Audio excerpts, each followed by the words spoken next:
Look me in the eye.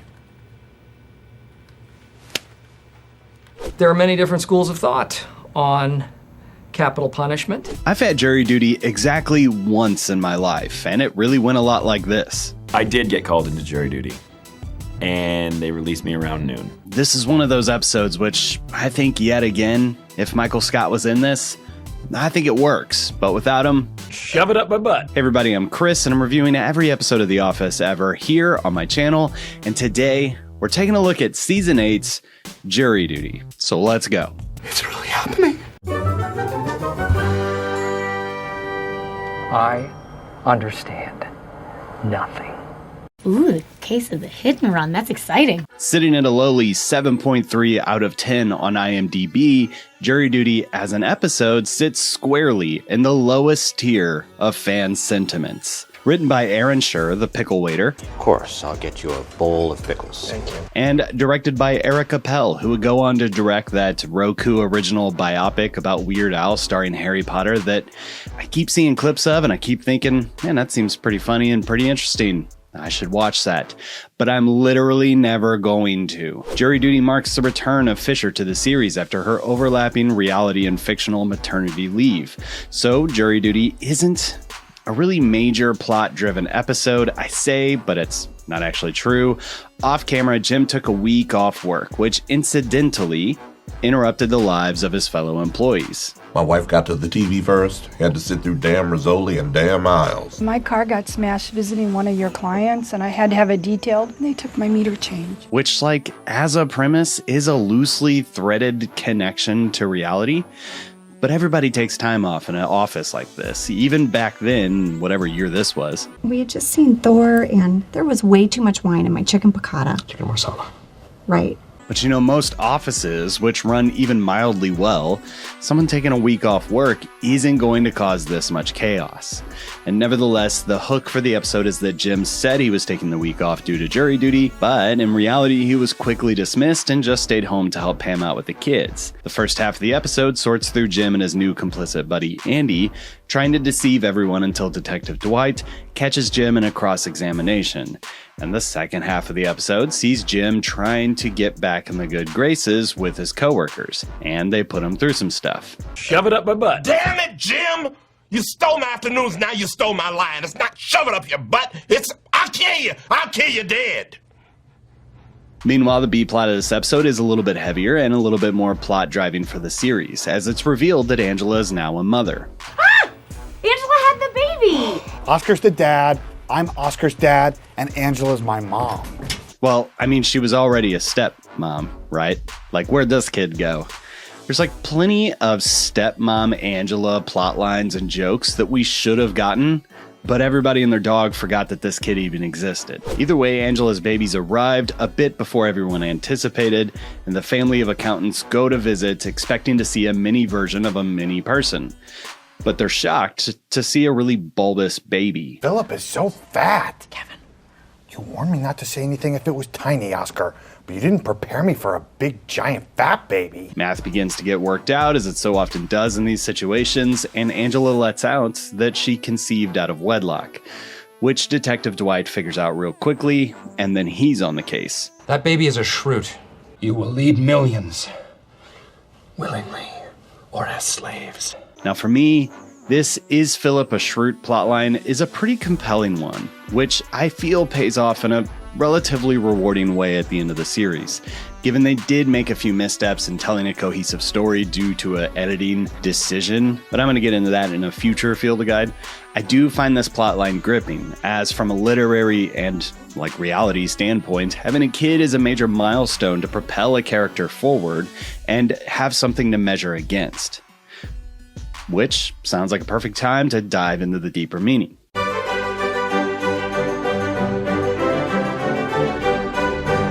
What does a bean mean? Someone please explain it to Cap. I don't even know which thread to follow.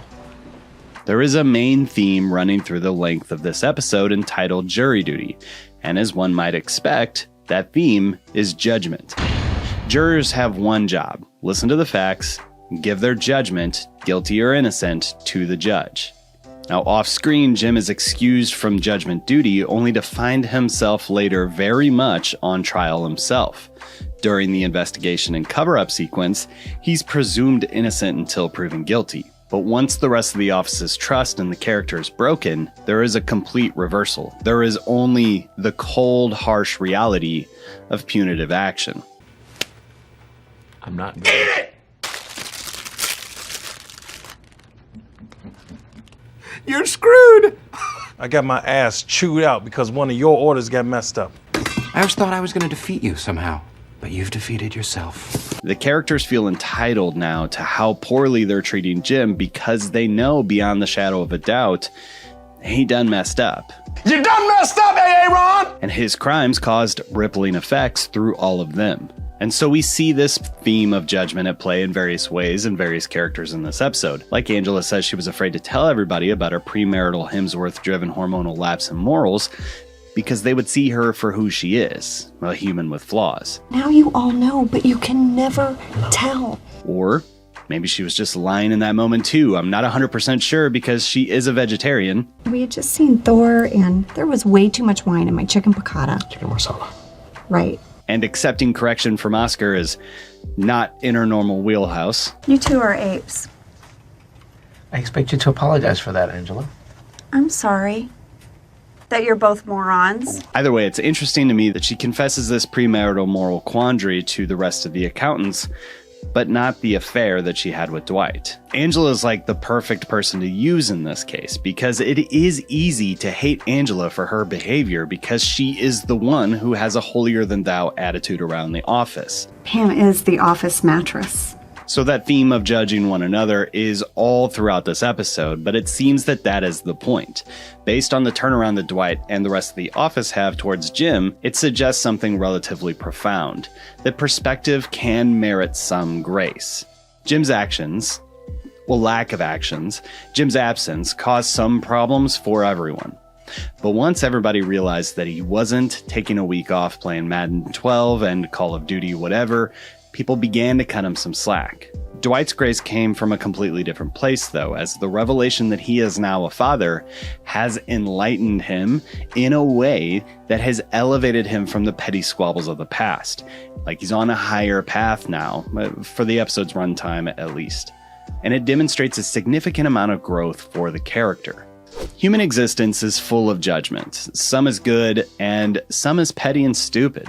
It seems to be part of our nature, and probably for good reason. We're extremely social creatures, and we've adapted as a species because we know that if we work together, we survive.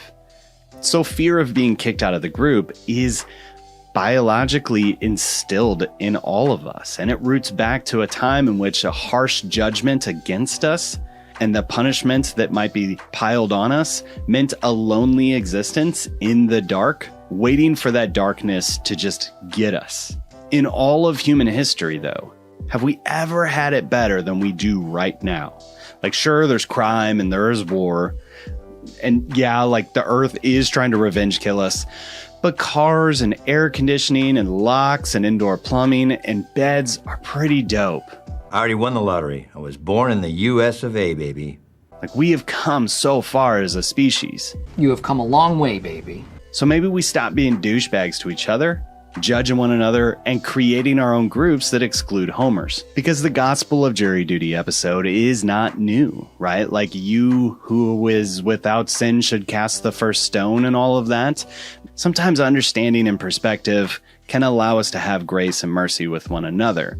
And this is mostly speaking on a social level like we see in this episode, but from a legal standpoint, we kind of need these judgments and these laws to be in place, but sometimes, even with the best intentions, our legal systems, the powers that be, and evil dance-hating mayors just need to relax and take in all the human spirit can be.